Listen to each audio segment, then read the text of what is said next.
من المعايير المهمة في الارتباط هي ملامح شخصية الآخر. لو هنخش في ملامح الشخصيات هنلاقي فيه أمور كتيرة جدا، لكن في ملامح معينة هي اللي بتأثر سلبيا على الجواز، اللي بتخلينا لو هذه الملامح موجودة نعيد التفكير مرة تانية في الارتباط، ربما نصرف نظر تماما لأنها موجودة. هذه الملامح هم يمكن 5 أو 6 ملامح اللي لازم ناخد بالنا منهم قبل الارتباط، لأنه مرة تانية لو موجودة يمكن محتاجين نعيد التفكير. حاجة زي مثلا التعامل مع الغضب.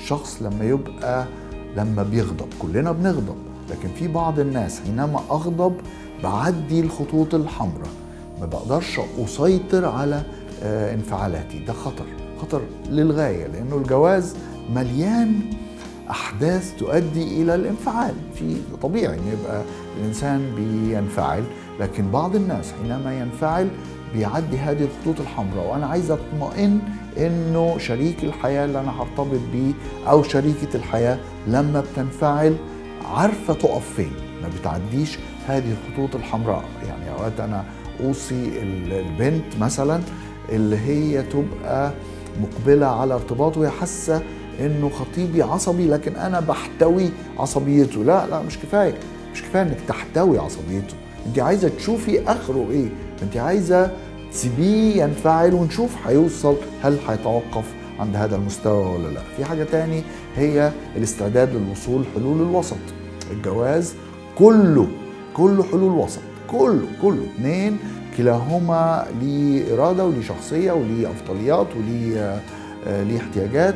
فأنا محتاج إن أنا أطمئن إنه هذا الإنسان اللي أنا هتجوزه بيقدر يوصل لحلول وسط، مش رافض أي حاجة غير رأيه هو، أنا ومن بعدي الطوفان. أخشى جدا من الشخص في نفس النقطة دي اللي يقول لك يا بنات، اللي يقول لك إنه أنا بقى حسب ما بتقول كل الأديان إنه الكلمة كلمتي والشورى شورتي. لو هذا الإنسان قال لك كده إن هو متوقع إنك أنت تبقي أمره هو اللي ماشي وأنت عليكي تسمعي كلامه، اوعي تتجوزي واحد بهذه الصورة.